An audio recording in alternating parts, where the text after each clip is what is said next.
নদী নদী। তোমরা কিন্তু কিছু মনে করো না, মানে তোমাদের এগুলো বলবো বলেই আমরা বলিনি। আসলে আমাদের বাড়িতে একটা অদ্ভুত ব্যাপার ঘটে গেছে তো। না না, আমি বুঝতে পারছি আঙ্কেল, তবে একটা কথা জেনে রাখুন, এই যে ছবিটা দেখলাম এটা আমি আমার কাছে রাখছি। এই মানুষটার একটু খোঁজ খবর করব। না না, অন্য কিছুর জন্য না, জাস্ট একটা পার্সোনাল কিউরিওসিটির জন্য। আমিও তাই চাই, যত তাড়াতাড়ি সম্ভব এই মেয়েটিকে খুঁজে পাওয়া যায়, যাতে পৃথিবীতে যে দুটো মানুষই এক্সিস্ট করে সেটা যাতে প্রমাণ হয়। কি জানি প্রমাণ হবে কিনা, সব কি আর প্রমাণ করা যায়? কে বলেছে হয় না? ভালো করে খুঁজে দেখলে নিশ্চয়ই প্রমাণ করা যায়। আর ভালো করে খুঁজলেও যদি না পাওয়া যায়? সেটা তো খোঁজার আগে আপনি বলতে পারেন না, আগে খোঁজাটা শেষ হোক। কিন্তু দীপ, আমি একটা কথা বলতে চাই। কি বলো? আমি যেমন মা হতে চলেছি,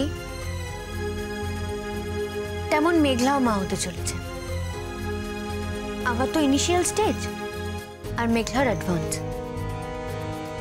তাই এই অনুষ্ঠানটা সেলিব্রেট করার মতো একটা সুযোগ পাবো না?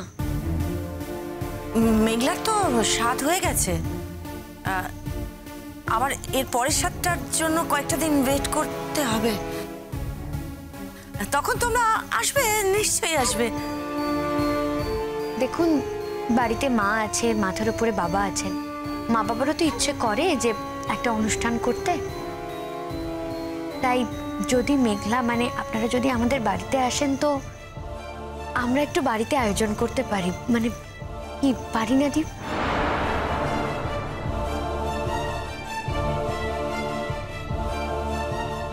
হ্যাঁ নিশ্চয়ই পারি। আপনি যাবেন তো ম্যাডাম?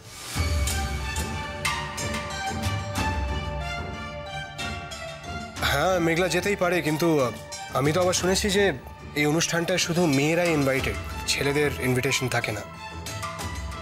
তবে মেঘলা গেলে একটাই শর্ত আছে, আমাকেও মেঘলার সঙ্গে যেতে হবে। আপনাদের তাতে কোনো আপত্তি নেই তো? কি বলছেন, আপনারা সবাই আসবেন? না মানে সবাই যাক না যাক, আমাকে যেতেই হবে। আফটার অল মেঘলা যাচ্ছে বলে কথা। এবার মেঘলার সেফটি, সিকিউরিটি, ওর নিরাপত্তা সবটাই তো আমার রেসপন্সিবিলিটি।